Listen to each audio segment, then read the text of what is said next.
अ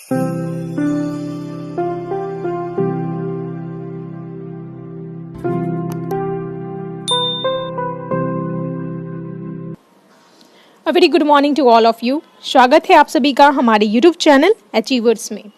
मैं हूं श्वेता और आज की इस वीडियो में मैं डिस्कस करूंगी 19 फरवरी 2021 के इम्पॉर्टेंट करंट अफेयर्स की क्वेश्चंस को।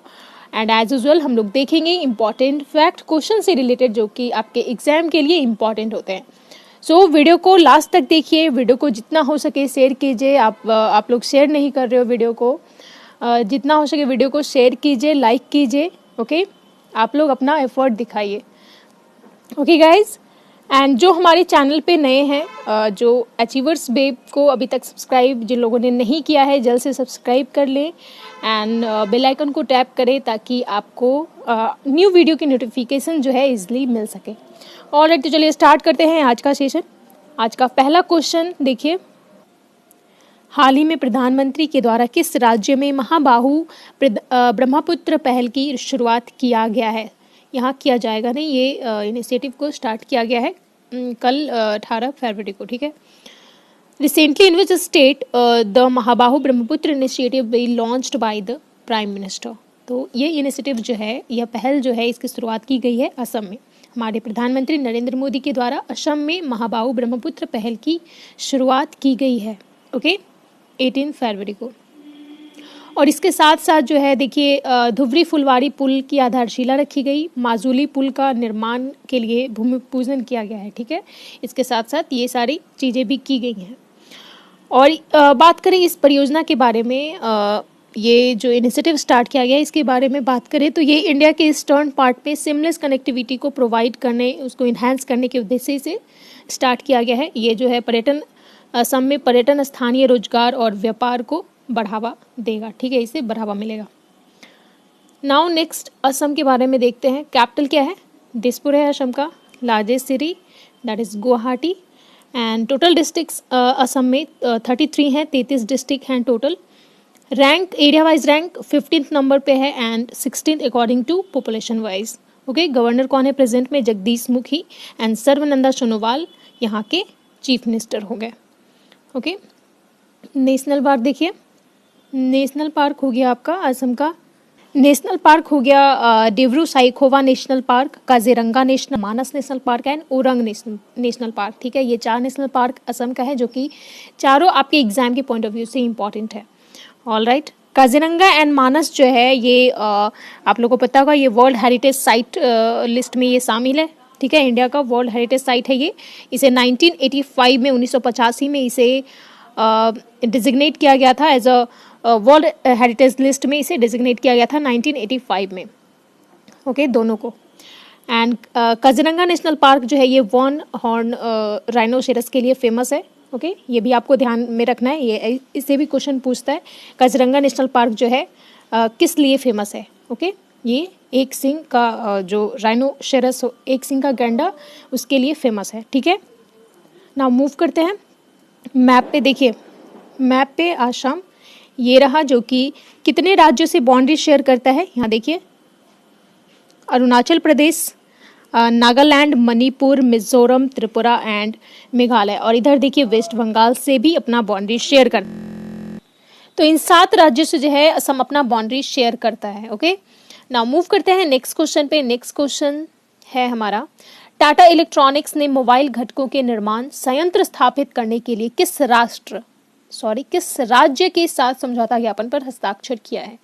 Tata electronics has signed a memorandum of understanding with which state to set up a mobile components manufacturing plant?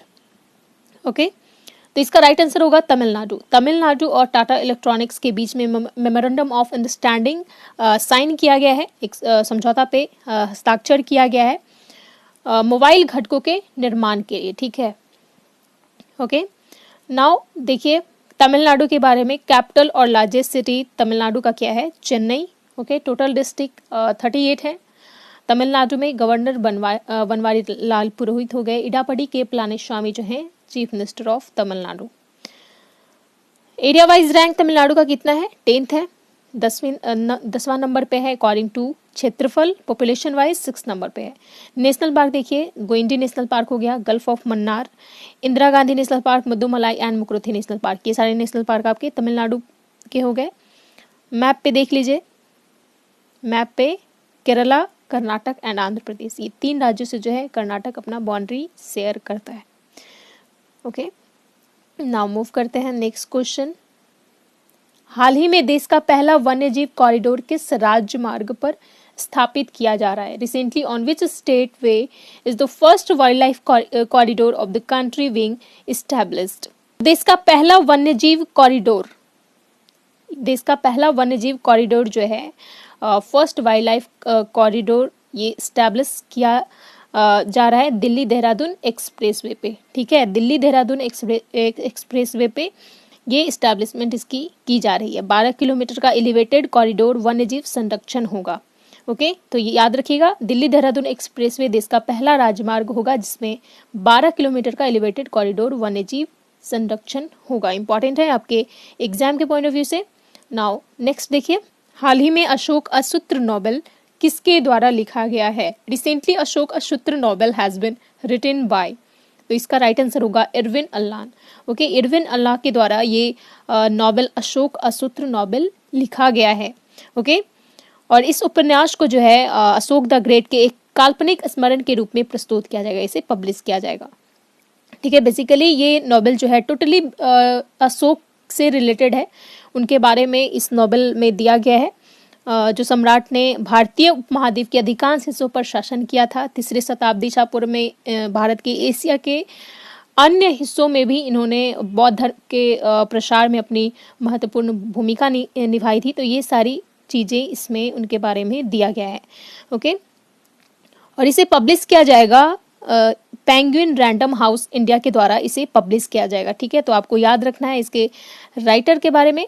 इसके राइटर कौन है? इरविन अल्लाह। ओके, आपको ये याद रखना इंपॉर्टेंट है आपके एग्जाम के लिए। नाउ मूव करते हैं नेक्स्ट क्वेश्चन पे। टाटा ने इनमें से किस कंपनी में 68% हिस्सेदारी खरीदने का समझौता किया है? Tata has entered into an agreement to buy 68% stake in which of the following company? Okay, इसका राइट आंसर होगा बिग बास्केट। ठीक है, टाटा और बिग बास्केट के बीच में ये एग्रीमेंट हुआ है जिसे टाटा ने 68% हिस्सेदारी इसकी जो है खरीद ली है। ठीक है, ये समझौता किया गया है टाटा और बिग बास्केट के बीच में।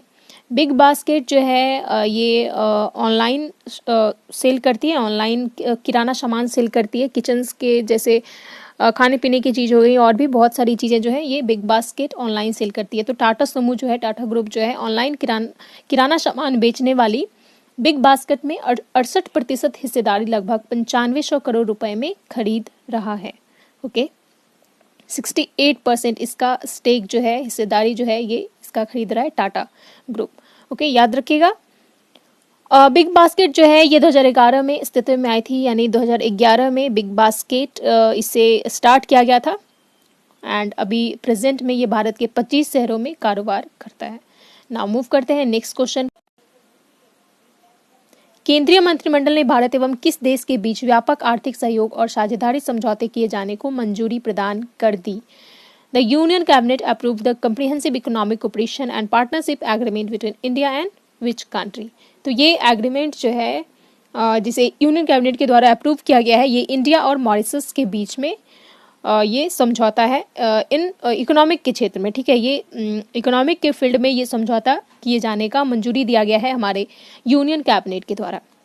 ओके, ये इस एग्रीमेंट के तहत इसके तहत जो है कृषि यानी एग्रीकल्चर हो गया, cloth, electronics and many various region, इसके 300 से अधिक घरेलू उत्पाद जो हैं मॉरिशस के बाजार में रियायती सीमा शुल्क पर इसे प्रवेश मिलेगा। ठीक है, ये जो है बेसिकली इकोनॉमिक के फील्ड में इंडिया और मॉरिशस के बीच में ये एग्रीमेंट किया गया है, आप लोग को ध्यान में रखना है। और यह सरकार के बयान के मुताबिक जो है यह अफ्रीकी क्षेत्र के किसी देश के साथ भारत का यह पहला समझौता है। ओके, अफ्रीकी क्षेत्र के किसी देश यानी मॉरिशस के साथ भारत का यह पहला समझौता है जिसे इंडिया और मॉरिशस के बीच में किया गया है। ओके, नाउ आप लोग बताइए मॉरिशस का कैपिटल एंड करेंसी क्या है? ओके, आप लोग को पता होगा तो आप लोग बताइए, वैसे आप लोग बताते तो हो नहीं, स्किप कर देते हो। लास्ट का क्वेश्चन पूछती हूँ, क्वेश्चन ऑफ द डे, उसका भी आंसर जो 4-5 लोग देते हैं, बट जो बीच में जो क्वेश्चन पूछा जाता है उसका बहुत ही कम लोग आंसर दे पाते हैं। सो ऐसा नहीं कीजिए, आप लोग को अगर नहीं आता है तो आप लोग गूगल कर लो, सर्च करो, इससे क्या होगा, आप लोग के लिए फ़ायदा है। नहीं आता है तो आप पढ़ोगे उसे तो फिर दिमाग में जाएगा ना। सो आप लोग कोशिश कीजिए कि जो भी क्वेश्चन पूछा जाता है उसका आंसर दीजिए, ठीक है, आप लोग के लिए ही पूछा जाता है। ओके, नाउ मूव करते हैं नेक्स्ट क्वेश्चन पे। हाल ही में किस राज्य के कालाहांडी जिले में स्थित कर्लापट वन्यजीव अभयारण्य में हेमेरिस सेप्टिसेमिया के कारण 6 हाथियों की मौत हो गई? Recently 6 elephants dead due to haemorrhage septicaemia in Karlapat वन wild life sanctuary in Kalahandi district of which state? इसका राइट आंसर होगा उड़ीसा, ठीक है। कालाहांडी डिस्ट्रिक्ट जो है ये उड़ीसा में है और कालाहांडी में ये कर्लापट वन्यजीव अभयारण्य है, ठीक है। कर्लापट वाइल्ड लाइफ सेंचुरी है जहाँ रिसेंटली 6 हाथियों का जो है मौत हो गया है ड्यू टू हेमरेज सेप्टिसेमिया। ये हेमरेज सेप्टिसेमिया जो है ये एक बीमारी है जो उन जानवरों को संक्रमित करती है जो दूषित जल या मिट्टी के संपर्क में आते हैं। और दूषित जल या मिट्टी में एक संक्रामक बैक्टीरिया होती है जिसका नाम पास्चुरेला माल्टोसिडा है, ठीक है। तो इस बैक्टीरिया के संपर्क में आने से जो है यह बीमारी होती है हेमरेज सेप्टिसेमिया, ठीक है। तो इसके कारण जो है 6 हाथियों की मौत हो गई है कर्लापट वन्यजीव अभयारण्य में। ओके, तो आपको याद रखना है ये वन्यजीव अभयारण्य कहाँ है, कर्लापट वन्यजीव अभयारण्य कहाँ है, ये कालाहांडी डिस्ट्रिक्ट में है, कालाहांडी डिस्ट्रिक्ट ऑफ उड़ीसा, ठीक है। आपको ये ध्यान में रखना है। ओके, न्यूज़ में है तो आपको याद रखना है। नाउ मूव करते हैं नेक्स्ट। देखिए उड़ीसा के बारे में, कैपिटल क्या है, Bhubaneswar and largest city also Bhubaneswar. Governor Ganeshi Lal हो गए, Naveen Patnaik chief minister of Odisha. Area wise Odisha का कितना रैंक है, 8वां रैंक है अकॉर्डिंग टू क्षेत्रफल। पॉपुलेशन वाइज 11th नंबर पे है। National park Simlipal national park, Bhitarkanika national park हो गया आपका उड़ीसा का। एंड ये देखिए मैप पे उड़ीसा जो कि 5 राज्यों से अपना बाउंड्री शेयर करता है and that is West Bengal, Jharkhand, Chhattisgarh, Telangana and Andhra Pradesh. Okay, ये आपका उड़ीसा हो गया। नाउ मूव करते हैं नेक्स्ट क्वेश्चन पे। नेक्स्ट क्वेश्चन है हमारा, हाल ही में अंतर्राष्ट्रीय गैर सरकारी संगठन ट्रांसपेरेंसी इंटरनेशनल द्वारा जारी भ्रष्टाचार बोध सूचकांक में भारत 6 पायदान खिसककर 180 देशों में कितने स्थान पर आ गया है? Recently in the anti corruption index released by international non governmental organisation transparency international, ठीक है। India has lift 6 place to how many places in 180 countries? देखिए ये इंडेक्स जो है एंटी करप्शन इंडेक्स यानी भ्रष्टाचार बोध सूचकांक, यह सूचकांक जो है रिसेंटली रिलीज किया गया है। इंटरनेशनल नॉन गवर्नमेंटल ऑर्गेनाइजेशन है ट्रांसपेरेंसी इंटरनेशनल, ठीक है। ट्रांसपेरेंसी इंटरनेशनल के द्वारा इस इंडेक्स को रिलीज किया गया है जिसमें इंडिया जो है 2021 में इंडिया जो है टोटल 180 कंट्रीज में 6 पायदान ये नीचे खिसक गया है और इसका रैंक जो है 86 है, ठीक है। इंडिया का रैंक 86 है, 86वां है इन एंटी करप्शन इंडेक्स। और ये याद रखना है आपको, ये रिलीज किसके द्वारा किया गया है, ट्रांसपेरेंसी इंटरनेशनल के द्वारा, ठीक है, ओवरऑल 180 कंट्रीज में। ऑल राइट, एंड आपको याद रखना है इन इंडेक्स जो है काफ़ी इंपॉर्टेंट है आपके एग्जाम में, तो आपको सारे इंडेक्स जो भी रिलीज किए गए हैं रिसेंटली लास्ट मंथ में आपको सारे को ध्यान में रखना है। वैसे चलिए एक बार रिविजन कर लेते हैं। डेमोक्रेसी इंडेक्स रिसेंटली रिलीज किया गया था, डेमोक्रेसी इंडेक्स 2020, जिसमें इंडिया का रैंक 53 था in democracy index, right. Corruption perception index India का रैंकिंग था 86 और टॉप कंट्री न्यूजीलैंड, डेनमार्क दोनों ज्वाइंटली टॉप किया था in corruption perception index. And global climate risk index में इंडिया का 7th रैंक था। हेनले पासपोर्ट इंडेक्स में इंडिया का रैंक 85 था, राइट, आपको याद रखना है 85। एंटी करप्शन इंडेक्स में 86 एंड हेनले पासपोर्ट इंडेक्स में 85। And global fire power index में इंडिया का कितना रैंक था, ग्लोबल फायर पावर इंडेक्स में इंडिया का रैंक 4th था, ओके। एंड टॉप पे यूएसए। ओके, तो ये सारे इंडेक्स को आपको याद रखना है। और इंडिया का इंडेक्स जो है नीति आयोग के द्वारा कौन सा इंडेक्स रिलीज किया गया था? India innovation index, right. India innovation index में कौन सा स्टेट जो है इंडिया का टॉप पे था? तो ये कर्नाटका था ओवरऑल। ओके, ओवरऑल स्टेट में कर्नाटक टॉप किया था, एंड नॉर्थ ईस्ट में सिक्किम टॉप किया था, एंड यूटी केंद्र शासित प्रदेश में दिल्ली टॉप किया था। ठीक है, in India innovation index. Okay, और रिलीज किया गया था किसके द्वारा? नीति आयोग के द्वारा। ठीक है, तो ये सारी बातें आपको याद रखनी है। नाउ मूव करते हैं नेक्स्ट क्वेश्चन पे। किस संगठन ने ग्लासगो में संयुक्त राष्ट्र जलवायु परिवर्तन सम्मेलन में विश्व सौर बैंक यानी विश्व सौर बैंक वर्ल्ड सोलर बैंक को लॉन्च करने की योजना बनाई है? Which organisation plans to launch the world solar bank at the United Nations climate change conference in Glasgow?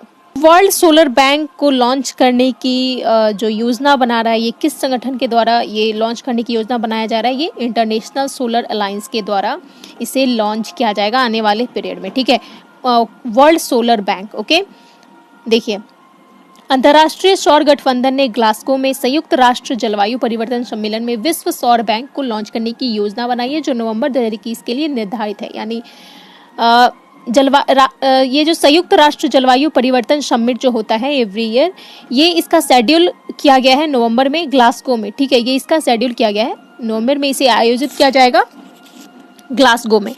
तो उसी टाइम पे जो है इस बैंक को वर्ल्ड सोलर बैंक को लॉन्च किया जाएगा उसी समिट में। अंतर्राष्ट्रीय सौर गठबंधन के द्वारा ये योजना बनाया गया है। ठीक है, विश्व सौर बैंक का विकास जलवायु क्षेत्र में अपने नेतृत्व को सुरक्षित करने के भारत का प्रयास का समर्थन करेगा। और विश्व सौर बैंक का मुख्यालय जो है ये भारत में स्थापित किए जाने की उम्मीद है। इसका जो हेड क्वार्टर होगा विश्व सौर बैंक का, इसका मुख्यालय भारत में इसका हेड क्वार्टर एस्टैब्लिश करने का उम्मीद जताया जा रहा है। ठीक है, और ऐसा होने के बाद जो है यह पहला मल्टीलेटरल डेवलपमेंट बैंक होगा जिसे भारत में स्थापित किया जाएगा। लेट्स सी कहाँ इसका हेडक्वार्टर स्थापित किया जाता है वर्ल्ड सोलर बैंक का। ओके, बात करें इंटरनेशनल सोलर अलायंस के बारे में, तो इंटरनेशनल सोलर अलायंस आप लोग जानते हैं इसे फाउंड किया गया था, इसकी स्थापना किया गया था इंडिया के द्वारा 2015 में। 2015 के जलवायु परिवर्तन सम्मेलन जो पेरिस में हुआ था उस टाइम इसकी स्थापना की गई थी। ठीक है, ISA का, इंटरनेशनल सोलर अलायंस का। ठीक है, तो आप लोग को ध्यान रखना है, यह पहला treaty based international government organisation है। ISA के बारे में बात हो रही है, इंटरनेशनल सोलर अलायंस। यह पहला treaty based international government organisation है जिसका हेडक्वार्टर इंडिया में है। ठीक है, इसका हेडक्वार्टर कहाँ है? इंडिया में, इंटरनेशनल सोलर अलायंस। तो इंटरनेशनल सोलर अलायंस के द्वारा ही ये वर्ल्ड सोलर बैंक को लॉन्च करने की योजना बना रहा है। ठीक है, इंटरनेशनल सोलर अलायंस ही, तो इसलिए जो है ये माना जा रहा है कि ये जो वर्ल्ड सोलर बैंक होगा ये इसका भी हेडक्वार्टर इंडिया में ही होगा। ठीक है, एक बात और आपको ध्यान में रखनी है, रिसेंटली जो है इंटरनेशनल सोलर अलायंस के न्यू डायरेक्टर जनरल के रूप में नामित किए गए हैं अजय माथुर। ठीक है, कौन? अजय माथुर। ओके, अजय माथुर को नामित किया गया है न्यू डायरेक्टर जनरल के रूप में। ठीक है, इंटरनेशनल सोलर अलायंस के न्यू डायरेक्टर जनरल के रूप में रिसेंटली ये नामित किए गए हैं। ठीक है, तो आपको ये भी ध्यान में रखना है। नाउ मूव करते हैं नेक्स्ट क्वेश्चन पे। HCL टेक्नोलॉजीज ने साइबर स्पेस के क्षेत्र में सहयोग करने के लिए किस भारतीय प्रौद्योगिकी संस्थान के साथ एक समझौता किया है? HCL टेक्नोलॉजी जो है साइबर स्पेस के फील्ड में, ठीक है, साइबर स्पेस के फील्ड में सहयोग करने के लिए ये IIT कानपुर के साथ ये एग्रीमेंट किया है। ठीक है, HCL टेक्नोलॉजी ये one of the best IT company of India, top IT company में आती है ये इंडिया की। ठीक है, तो HCL टेक्नोलॉजी किसके साथ की है? IIT कानपुर के साथ ये एग्रीमेंट की है इन साइबर स्पेस फील्ड। ओके, आपको ध्यान में रखना है। HCL टेक्नोलॉजी के बारे में बात करें तो इसके प्रेजेंट CEO कौन है? C विजय कुमार, राइट, ये अभी प्रेजेंट CEO हैं HCL टेक्नोलॉजी के। फाउंड किया गया था इसे 11 अगस्त इन 1976 में इसकी फाउंडेशन की गई थी, जिसका हेड क्वार्टर है यूपी के नोएडा में। ओके, आपको ध्यान रखना है ये सारी बातें। नाउ मूव करते हैं नेक्स्ट क्वेश्चन पे। नेक्स्ट क्वेश्चन है, देखिए, किस देश ने 2023 चंद्रमा मिशन सहित 10 वर्षीय अंतरिक्ष कार्यक्रम का अनावरण किया? Which country unveiled a 10-year space program including the 2023 moon mission? 2023 चंद्रमा मिशन के साथ 10 वर्षीय अंतरिक्ष कार्यक्रम का अनावरण किया गया है तुर्की के द्वारा। ठीक है, तुर्की के द्वारा जो है रिसेंटली 2023 का चंद्रमा मिशन का अनावरण किया गया है और इसके साथ साथ जो है 10 वर्षीय का अंतरिक्ष कार्यक्रम को भी अनावरण किया गया है। तो ये बातें आपको याद रखनी है। नाउ मूव करते हैं नेक्स्ट क्वेश्चन पे। आईपीएल इतिहास में सबसे ज्यादा महंगे बिकने वाले विदेशी खिलाड़ी कौन बने हैं? Who has become the most expensive selling foreign player in IPL history? IPL history में सबसे ज्यादा महंगे बिकने वाले विदेशी खिलाड़ी बने हैं Chris Morris. Okay, Chris Morris इसका राइट आंसर होगा। Chris Morris become the most expensive selling foreign player in IPL history. Okay, ये जो है क्रिस मॉरिस ये साउथ अफ्रीका के हैं। ओके, जिन्हें राजस्थान रॉयल्स को 16.25 करोड़ रुपए में बेचा गया है।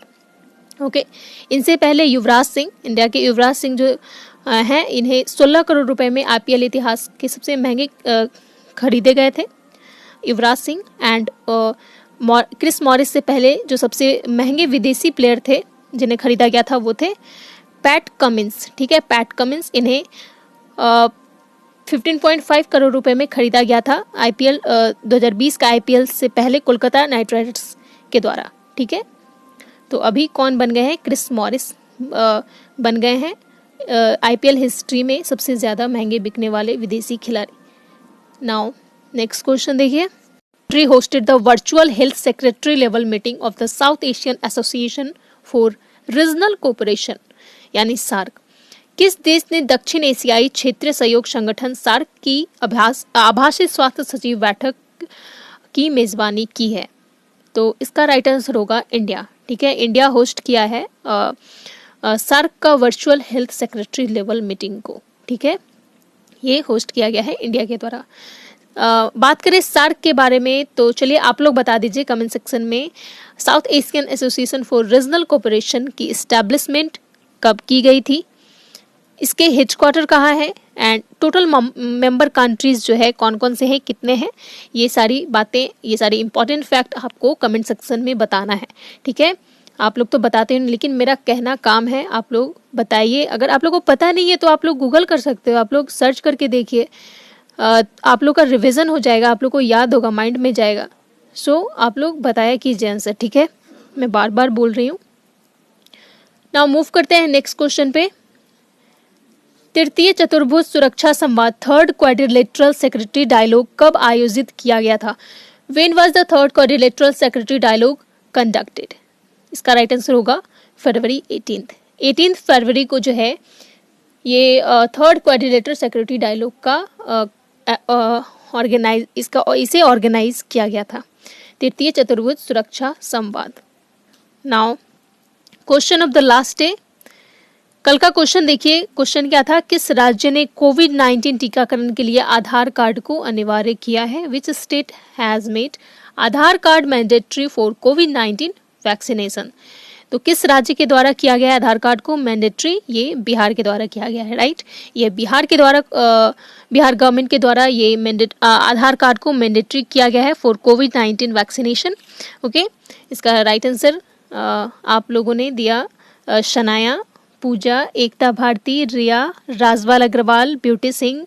आज तो काफ़ी सारे आंसर हैं। RP Singh Rajput, Saurabh, Shivam Chauhan.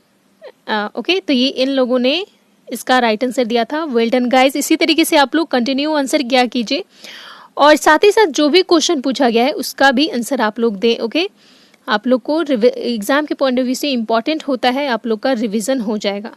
Okay, now देखिए क्वेश्चन ऑफ द डे। आज का क्वेश्चन है हरिद्वार कुंभ मेला 2021 कब शुरू होगा? When will Haridwar Kumbh Mela 2021 begin?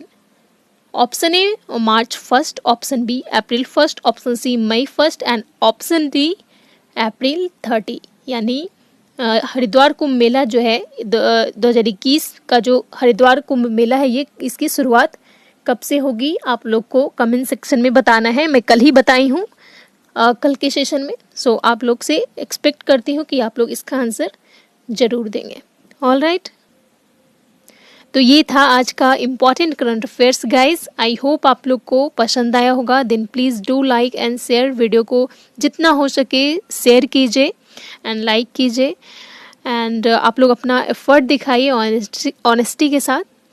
Now मिलते हैं नेक्स्ट वीडियो में। जय हिंद।